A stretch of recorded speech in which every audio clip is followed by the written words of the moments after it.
Hello lovelies, how are you all doing today? We've gone back in time. Let's do the fade. Yeah, it feels like we've gone back in time a bit today to the cottage in the sky. I haven't done an ironing session with you all since I moved in. So yeah, it's definitely feeling a little bit throwback today. More of London in a second. But yeah, how are you all? I hope you are all well. Just need to get my hair out of the way.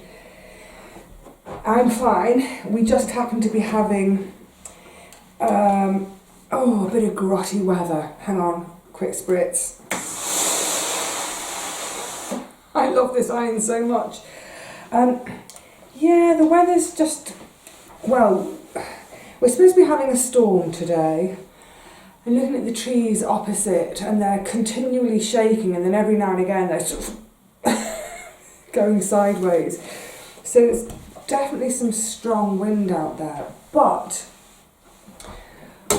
nothing by way of rain yet. We're really desperate for rain. I think the whole country is desperate for rain. So, having seen the forecast and heard that this was due, I thought, right, I'm going to have an indoor day. And well, it's in two parts really. Just for a day I'm saying, right, nothing to do with the house, nothing to do with the garden. I'm not going to do any batch cooking. I'm sick of batch cooking. I feel like I do way more batch cooking. I do more cooking than I do eating. Where does it all go? I mean, it goes in the freezer, but then it just disappears. Anyway, I'm going to focus today solely on my shop and my eBay. I've got a couple of eBay things which are finishing today. They've got bids on. Hopefully they'll go up a little bit more because every penny helps. But also stuff for my shop, which I did a load of photography a few days ago, masses, when it was better weather.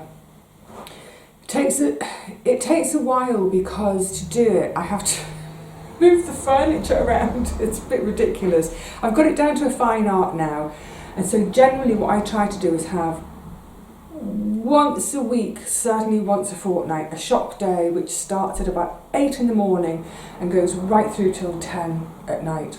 8 preferably. So part of that is moving the furniture around and setting up over there in the window where I've got the best light for things. So I've got a load of the photography is already done, so that just means now doing the back end of the shop, describing, uploading the photos, weighing, measuring, all of that sort of thing. But I've got a few bits and bobs of linens to go in. This is brand new. I don't know when this anniversary was. Love this though. I love all sorts of advertising stuff.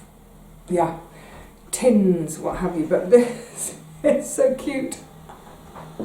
It's, what does it say? It's the Golden Jubilee for PG tips. So this was still in its packet. It's brand spanking new, but I'm just going to give it a little press because obviously it's where it was folded in the packet, there are some creases. Just want it to look as good as I can for the photographs. So yeah, I thought, well, let's get on with this stuff today because, you know, if it does chuck down, even if it's not chucking down, it's so windy out there, I wouldn't be able to film anything outside. I was thinking about doing some, I'm still going to make the video, I don't know at what point, but I wanted to make a little video that sort of shows a typical British seaside resort, an old-fashioned seaside resort, because we've got it all here. Yeah, that's not happening today. It's not, apart from the wind, if it rains. So yeah, make the most. It's cute, isn't it? Where am I going to put you for now? I haven't got the clothes horse out. If I drape it. Oh, out of shot for a second while I just rearrange the sofa, move all the cushions, have somewhere flat for it. Done. And this one is another advertising one. I can't remember. Oh yes, it's for the different mustards. Again, it's brand spanking new, but I don't know when it came out. Put mustard on it. So it's obviously a bit of advertising for Coleman's. It's very jolly though, isn't it? So, where are we at? Oh yes, so London. Having this little throwback moment, it feels. Actually, I'm running out now of having moments of thinking, oh, it's the first time I've done that since moving. So this is the first time I've done this with you since moving, but I think most things now I've done since moving. It came up the other day, and it hasn't come up for a while, and it kind of got me thinking. Someone messaged me and basically said, you know, was I missing London? I think what's interesting is from videos and video comments, for about the first maybe 4, 5, 6 weeks of moving in, I did used to get quite a few comments from people saying, are you missing London? And I could hand on heart say no. But then after about 4, 5, 6 weeks or so, that kind of comment, that question, it just stopped completely until the other day, which is why it's thrown it up in my mind. And I think the reason the question stopped was because I think it was just obvious right from the get-go that I was straight away settled and just really happy here. So it's like, well, she might miss London, but she seems happy. So the question is almost moot, isn't it? And of course, there have been a few things. There have been a few moments when I've thought, but honestly, I'm just too happy. I'm too happy here to miss that. Look, the other thing to say, because there are a couple of things I miss I'm going to talk about, the other thing to just quickly say is, I know quite a few people have been like, oh, you're like a different person. Don't forget, I lived in London for 35 years, of which you only ever saw about 7 years, and of me doing YouTube, and that was after I'd stopped working. So you didn't see me when I was working, you didn't see me when I was out playing all those years. I had a fantastic life in London, and I loved it. I absolutely loved it. So I don't want people thinking, that I was miserable in London, because I wasn't. And I know I've had a few comments like that as well, like, oh, it's nice to see you happy after all those years of misery in London. They weren't years of misery. The last 6 months were not even miserable. The last few months were really, really stressful and horrible. That was because of the move, not. God, that's a big builder's lorry. It was the move that made the last months horrible. It was not London itself. So let's not throw my entire London life away by saying that was all miserable and this is all perfect and happy, because neither is true. Anyway, so I hardly miss London. I mean, I pretty much don't miss it. The other day, a couple of weeks ago now, when the Lionesses, sorry, for anyone outside the UK who doesn't know, the Lionesses is our women's international football team, English football team. They won the Euros, again, back-to-back wins, amazing. So when they got back to London, so the competition was taking place in Switzerland. When they came back to London, they were given a sort of a parade, a hero's welcome. So it was on the Mall, which is the long road which leads up to Buckingham Palace. And then there was kind of a show put on, so they came up the Mall, and then open top double-decker buses, and then a show outside Buckingham Palace. And I was watching it and I thought, if I still lived in London, I'd have been up on the Mall that day. That's a bit better, isn't it? So, you know, there are little moments like that when I think, oh, I'm missing out on that little bit of fun, but really, it's nothing. The single-handedly, hands down, the biggest thing I miss, I'm just going to get ready to do this tablecloth now. Talking of England, how about a bit of Scotland? Isn't that bunny? Thistles and tartan boughs. I thought that would be lovely for a Christmas tablecloth. Getting a steamy face. Let's have some water. Yeah, the one thing I actually do miss, it's a big deal, my bath. I miss having a bath. Yeah, I mean, I've managed to find a really beautiful wooden stool in the shower. So my shower is not, it's not just a little square cubicle, it's an oblong. So there's plenty of space in there for a stool. So I found this really lovely wooden stool, and I thought for days when, if my, you know, general, not just knees, but my general joint pain, if it's a really high pain day, I could just sit on the stool and let the water wash over me, which would be really lovely. And it is. But it's not the same as sitting in a bathtub with a book. Because of course, books and showers don't work. I know you could do Audible and all that kind of stuff, but I like to read my books. So yeah, I definitely miss that. I don't miss it every time I bathe, but I would say, yeah, there's probably once a week or so when I think, oh, I wish I had a bathtub. I wish I had a tub. No, there is not room to fit one in there. There is not room to rejig that space and make it into a bath room rather than a shower room.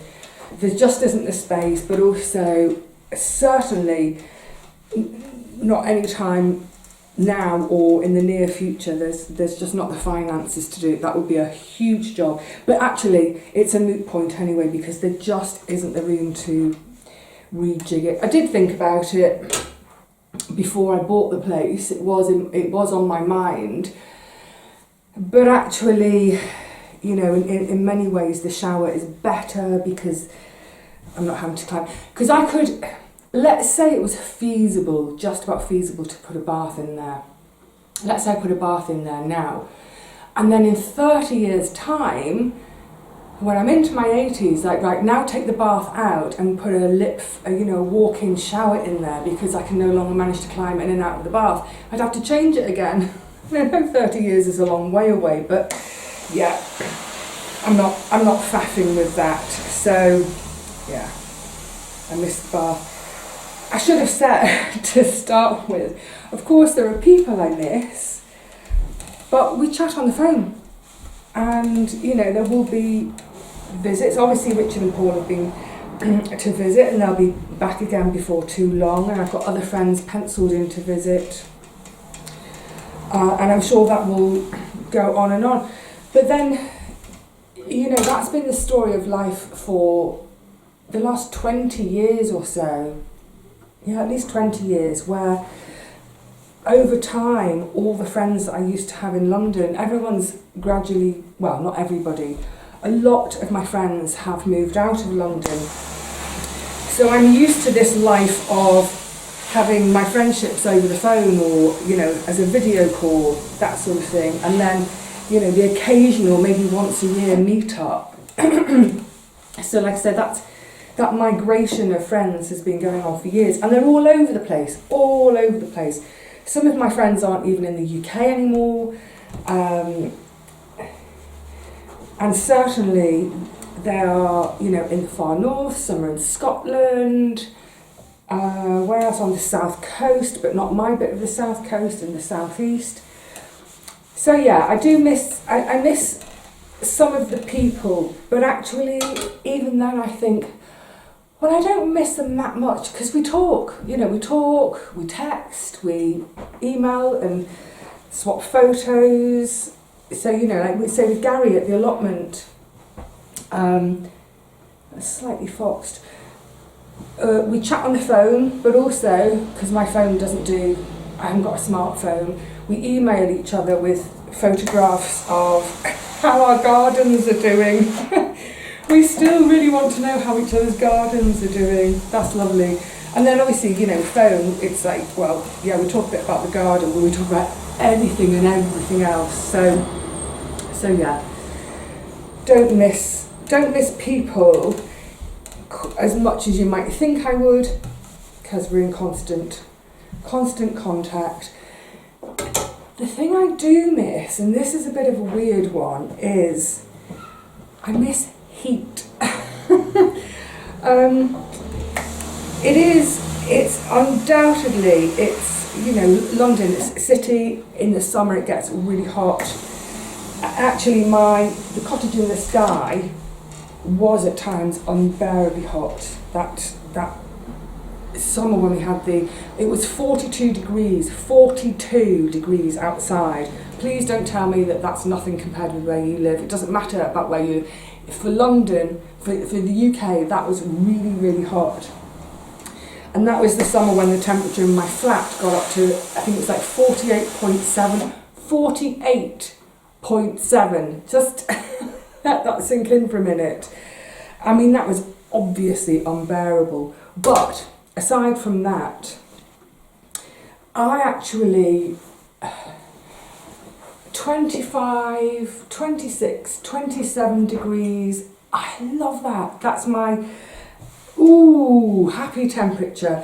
If it gets to 30, oh yeah, that's great. It depends what I have to do in terms of work. But yeah, I quite happily do gardening in 30 degrees. Oh, love it. Down here, I reckon it seems, because every now and again I've got the forecast for my old area in London, I've got it still bookmarked, so sometimes I flip between the two. And I think I've mentioned this before, but I think it was back in, was it May or June, there was a little mini heat wave, and the temperatures for my old neighbourhood, it said it was like 30, 31, and for me here it was 22. There've been other days when they've had 27, 28, and for me it's been 19. So it does seem to be about, and actually someone was asking about this in terms of have I had to change my gardening, or will I have to change my gardening? It seems to be consistently about, certainly spring, summer months, about 8 degrees centigrade cooler here than in my old neighbourhood in London. It doesn't seem to, no effect on the garden. I think the thing with the garden, because the tomatoes are obviously really happy, I think though there's so much, because they're in the sun all day, and of course both the wall and the patio are absorbing that heat during the day, and then in the evening they're releasing it again. So I think it's more that they're not as hot in this garden as they were in my allotment, but neither is the nighttime. The difference between my daytime temperature and my nighttime temperature is much smaller. So, for example, if it's 21 in the day and 14 at night, but maybe it's more like 15 because the wall is giving off warmth, maybe 6 degrees difference. In London, it could be 30 in the day and 13 at night, so there's a 17 degree difference. So yeah, I think all things being equal, it doesn't affect the garden at all. It's more me. I really like those hot days in summer. So I miss that. But having said that as well, I think the days that are sort of 20, I look at the forecast all the time. That's that building clock going back. Did it get lost? There's no kind of exit up there. So anyway, I look at the forecast, most evenings, just because I'm planning the work I'll do. Am I doing outside work? Am I doing indoor work? Am I going out somewhere? Am I filming outside? What are the wind conditions going to be like, etc.? And I keep looking and seeing 21 degrees, or for example, and I think, oh God, it's cold. But I'll still go out in a dress, you know, no cardigan. I went out in a cardi a few times and then realised that 21 here, it just feels different because there's always that lovely bit of a sea breeze, and I think it's an attitude thing as well of, since moving intentionally, living more intentionally, trying to be intentionally less rushed about everything I do. So if I go to the post office, going to the post office in London, I always ended up stopping for a natter with someone. But here it's more like, I'm going to go to the post office, I'm going to saunter to the post office, I'm going to go down to the beach and say good morning to the sea. And so maybe that attitude, that mindset also does something to me in terms of how I perceive the temperature. So I perceive it to be a lovely day, even though it's not in my preferred temperature range. It feels like a lovely day because my attitude is lovely. Does that make sense? But yeah, my bathtub and heat are what I miss, and just occasionally those sort of big occasions in the centre of London, like the Lionesses celebration, where I think, oh yeah, it would have been fun to be up in town for that today. Look, there's a direct train. I can get the bus to Wareham and get a direct train straight into the centre of London. The train takes about 2.5 hours. The bus to the train station takes about 40 minutes. So all in all, let's call it 3.5 hours. I could be in the centre of town, London, if I really wanted to. So, yeah. Did I really want to see the Lionesses that much? I would have jumped on the train. Although, trains at last minute, in other words, if you don't book your train 12 weeks in advance, you see, now I should have put my clothes horse out. Sorry, I'm out of shop for a second. Yeah, if you... Oh, Vivian. Sorry. If you book your train 12 weeks in advance, you can get a saver ticket. Right, anyway, enough of that. The long and the short is I'm very happy where I am. Yay! So I've got other bits here, which I'm not going to press because they're in their original state. I just want to talk about this for a second because who remembers, I think they're still going, but who remembers these things called Clothkits? I loved Clothkits when I was little. I was trying to work out the other day, so this is a vintage one. It's never been out of its packet. I will take it out to photograph it, but I'm not going to press it because that takes away from how original it all is. So you get all your bits inside. You can get a little label that says Clothkits to add. So this one is going to turn into an apron and a garden kneeler pad. Oh no, let's just turn the iron off a second. Right, that's the kneeling bit. So there's foam in there for kneeling. Oh my goodness, I love these things.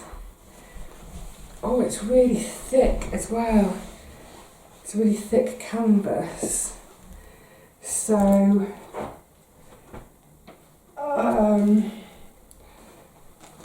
okay, so that's the main body of the apron.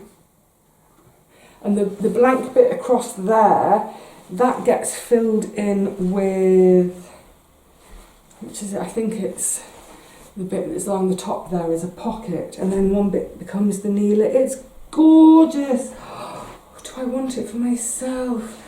Oh no, that's the pocket. Oh, it's got veggies on. Let me bring it closer so you can have a look. Oh, I love it. If you would be happy all your life, plant a garden. Ain't that the truth? And then the next bit, look, all the veggies in there. And then more rows of veggies and bits. So hands up if you remember these Clothkits.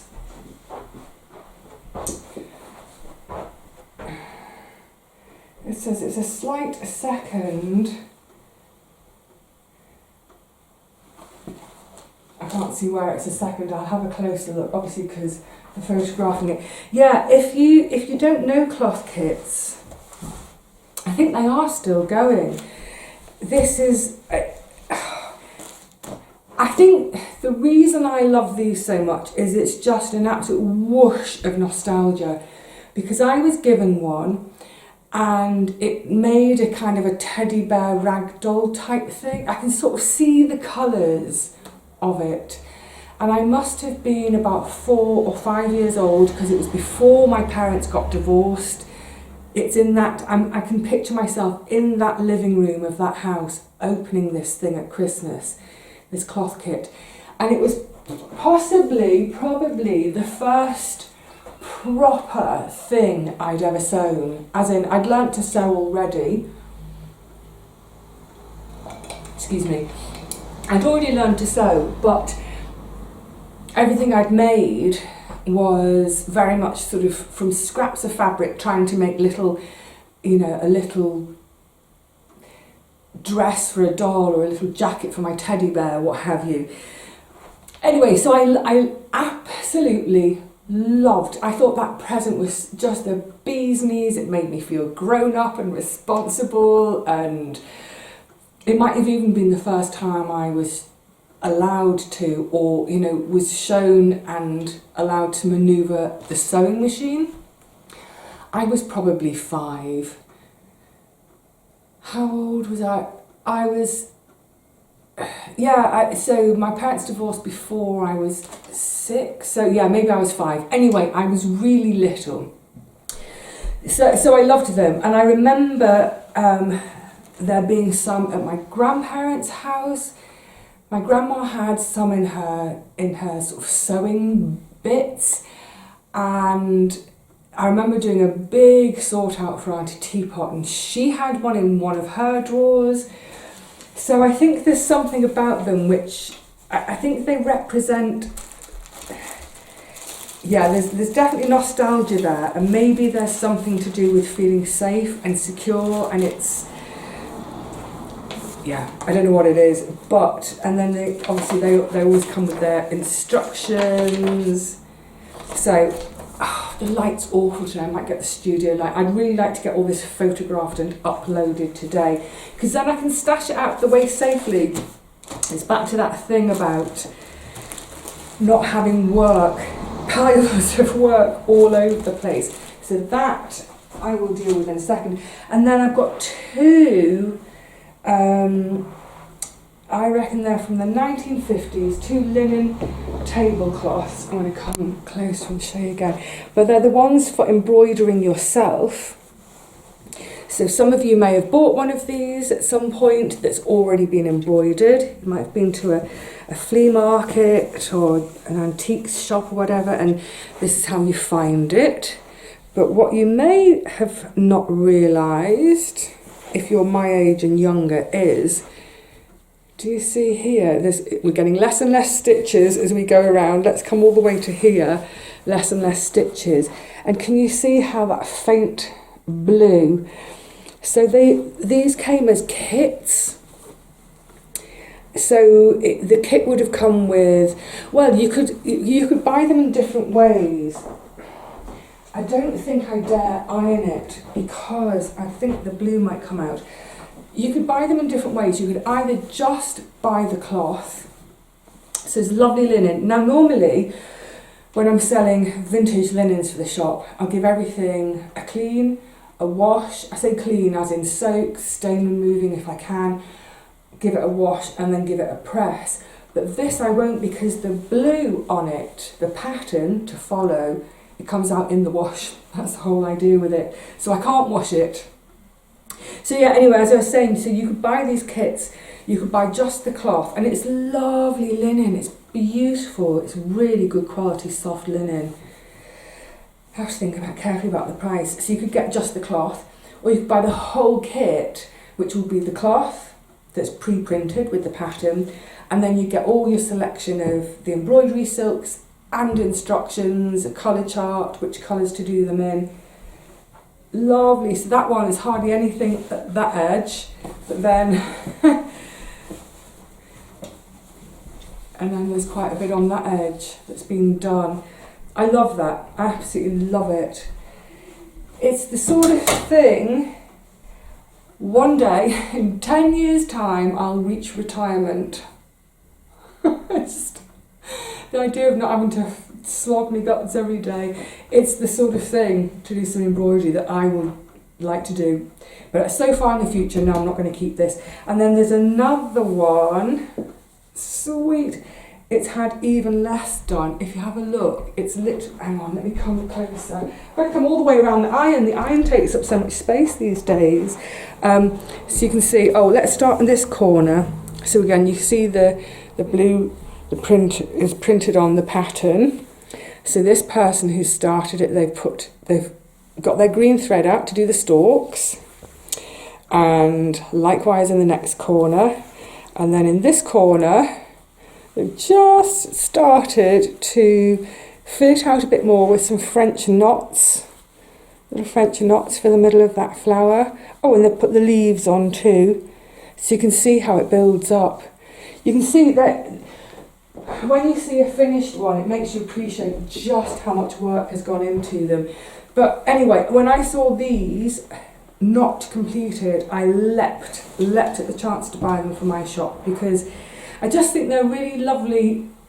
Firstly, it gives whoever's going to buy them, or one or two people, anyway, it gives someone a chance to recreate this kind of embroidery that was so popular 75 years ago and more.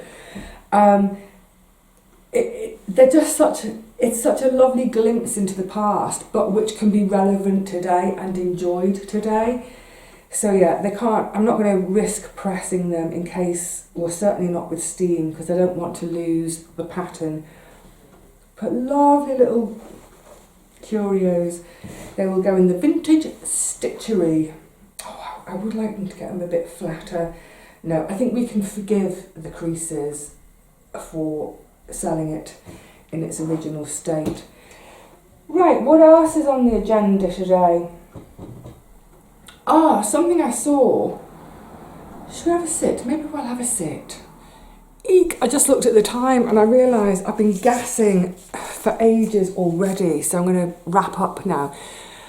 I was watching something the other evening, can't remember. Anyway, it prompted a whole load of thoughts about, I'm feeling a nostalgic mood today, about TV that I guess was sort of 70s, 80s, maybe 80s TV. So I think that was really good stuff. I missed that. I wish they'd bring it back. I'm going to rattle a couple of shows off just to prompt the memories in your minds. I was thinking about Superstars. Was that what it was called? So I'm just going to feel like you're on top of me. Superstars, which was a kind of a sort of like a sports day competition, but using celebrities, and were they all from the world of sport? That was great fun. Probably everyone remembers when Kevin Keegan came off the bicycle and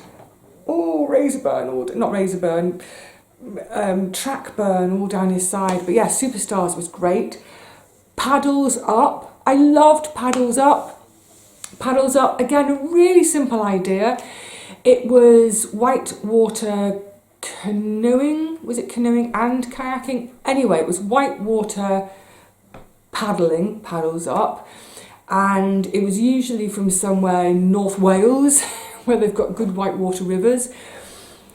And you know the kind of deal. You've got to sort of canoe, through these gates that are slung from trees across the river. You get through a gate and you've got to go backwards through another one, but then right at the end, for crossing the finish line, paddling away, they had to throw their paddle up and over the finish line and catch it again, hence Paddles Up. Loved it.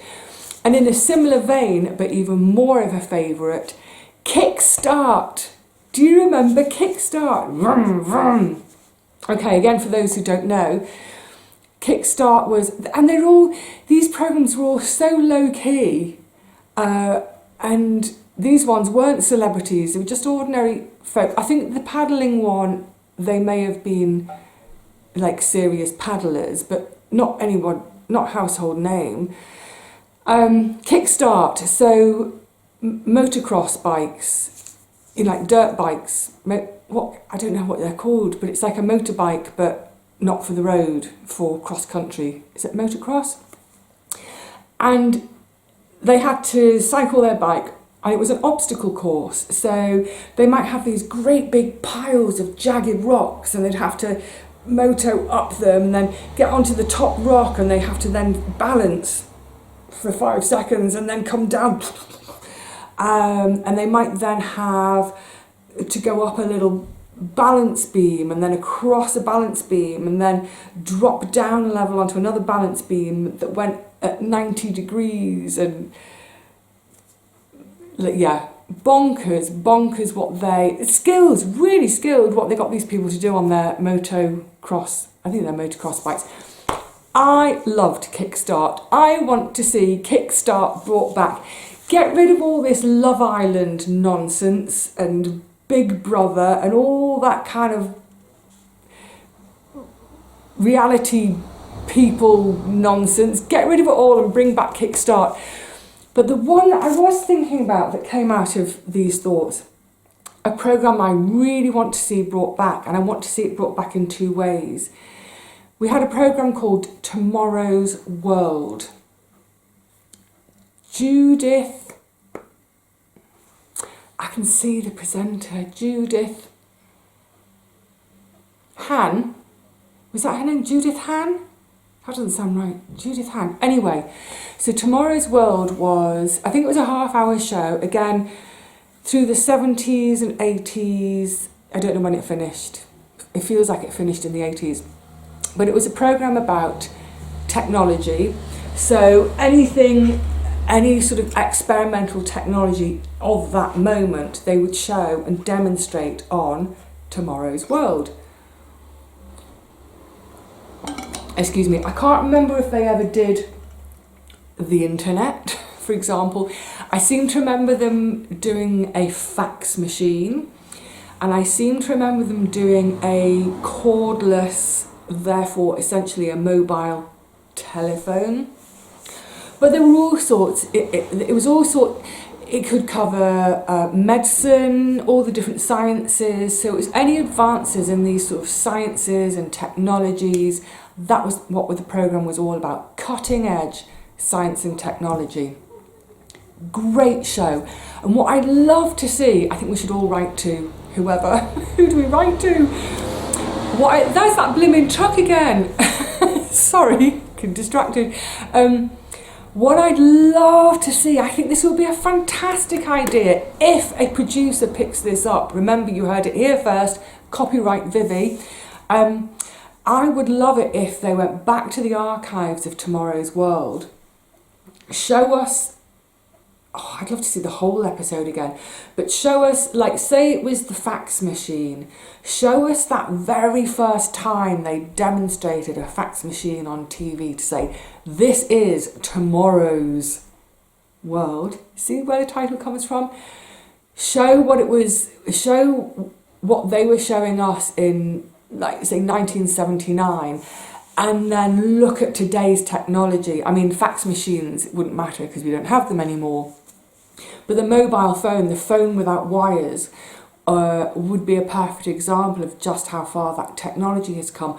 Or even things like, and I'm sure they must have done this, using things like robotically guided surgical procedures, especially, say, with keyhole surgery, the robotic guiding that was just coming in the late 70s, early 80s. Let's have a look at that and let's see how far we've advanced in surgical medicine now. Wouldn't that be great? So I'd like to see the old episodes and what became of those items. Did they ever get developed, or were they just binned as being pipe dreams?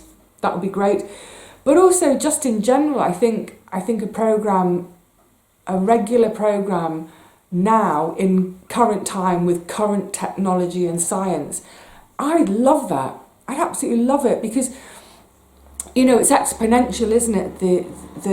For instance, just in medicine alone, I would be particularly interested in that. You know, I left work, when was it? 8 years ago, April 2017. That winter, just before I left, there was a brand new procedure being used on one of our patients. And it was something that had been in development for some time. They were at the stage in terms of the research, they were researching still on probably mice, I know. But that's where they were at with the research. And then this one patient, she was in Last Chance Saloon, God love her, and she'd had 2 different procedures already and both had failed. She had a form of leukemia, cancer of the blood. There was nothing left that could be done for this child, nothing left at all. But the researchers and the ethics committee at the hospital got together and said, can we bring things forward and try this medicine, this procedure, this process on this child, because this child is going to die within a couple of weeks anyway. If we do nothing and there's nothing else we can do for her, she is going to die. At least let's try this. So you can imagine the huge ethical nightmare that is of using a human being to experiment on. But of course, there are always human trials for things, but it's tricky ethics when it's a child, because of course that child can't, especially a baby, can't speak for itself. The point is, the parents said, we have nothing to lose. We have nothing left to lose. Please try it on her. So the reason I'm mentioning this is it was a big deal at the hospital at the time. And at the 11th hour, I think, did it have to go to the High Court or somewhere? At the 11th hour, it was agreed that this procedure, it was a series, like drugs and procedures, could be used on this child. And she survived. It's great. The reason I'm making the point is that's just 8 years ago. That kind of care package she got, it's now one of the gold standards that's used at the hospital all the time. So to think that 8 years ago people were on their knees begging, please can we jump from the mice stage to a human, this particular child. So yeah, I think there's definitely space in the schedule for a proper science programme. I'm talking about, I realise I've been yapping for ages, I need to round up, but there's some TV I've been watching recently. I'll review it properly in another chat another day. But one of my disappointments with TV these days, and I watch 3 different hubs mainly. I watch the Channel 5 hub, the Channel 4 hub, and the ITVX hub, because they're free to view. You can watch whatever you like on them, it's all free. My is, I feel TV has dumbed down massively, even in sort of 10, 15, 20 years. It just feels like everything is aimed at 10-year-olds or the lowest common or the lowest IQ in the room. Not saying that 10-year-olds have a low IQ, but you know what I mean. Whereas I would love to see some really good science stuff on telly. Some difficult, complex, thought-provoking, where we, the audience, we have to work a little bit to understand what's happening. Yeah, let's have some of that. Anyway, tomorrow's world is now yesterday, and I would love to see a future in which yesterday's tomorrow's world becomes today's tomorrow's world. That all makes sense. All right, lovelies, I will see you all again really soon. Hopefully, I don't know, next time we might be outside again once this storm blows through. Stay safe in it, everyone. Until the next one, cheerio.